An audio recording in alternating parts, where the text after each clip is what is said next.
नवरात्रि में पूजा के 9 दिन ही क्यों? पार्वती शंकर से प्रश्न करती हैं कि नवरात्र किसे कहते हैं। शंकर उन्हें प्रेम पूर्वक समझाते हैं।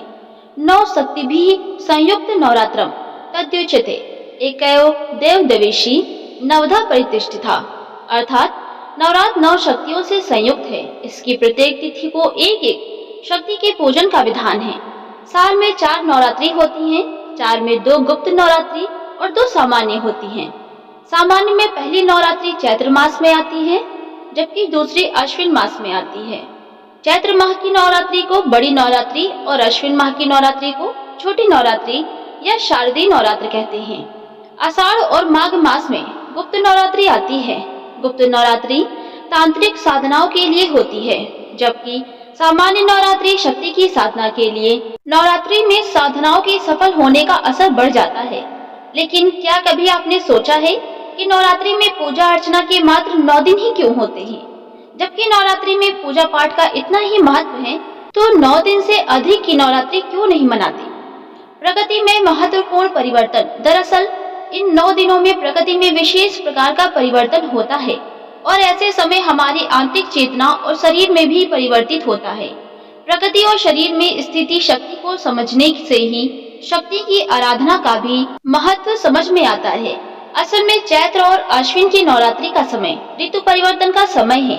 ऋतु प्रकृति का हमारे जीवन, चिंतन एवं धर्म में बहुत महत्वपूर्ण स्थान रहा है।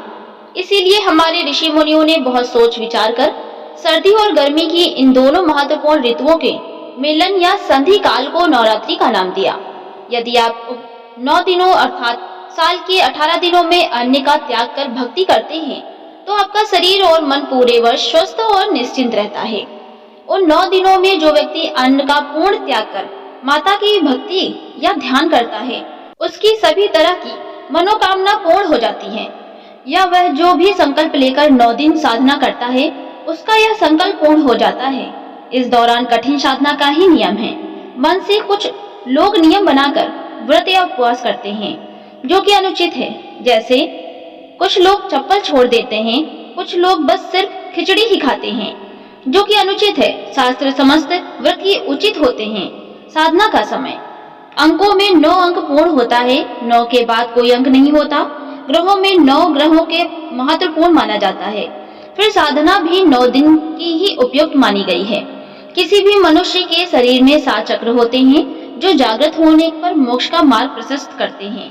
नवरात्रि के 9 दिनों में से 7 दिन को चक्रों को जागृत करने की साधना की जाती है। 8वें दिन शक्ति को पूजा जाता है। 9वां दिन शक्ति की सिद्धि का होता है।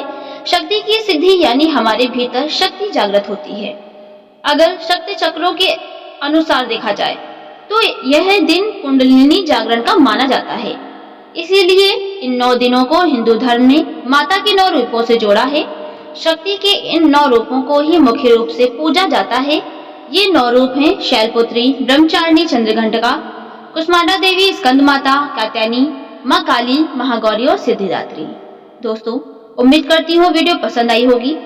वीडियो अच्छी लगी हो वीडियो को लाइक करें, चैनल को सब्सक्राइब जरूर करें।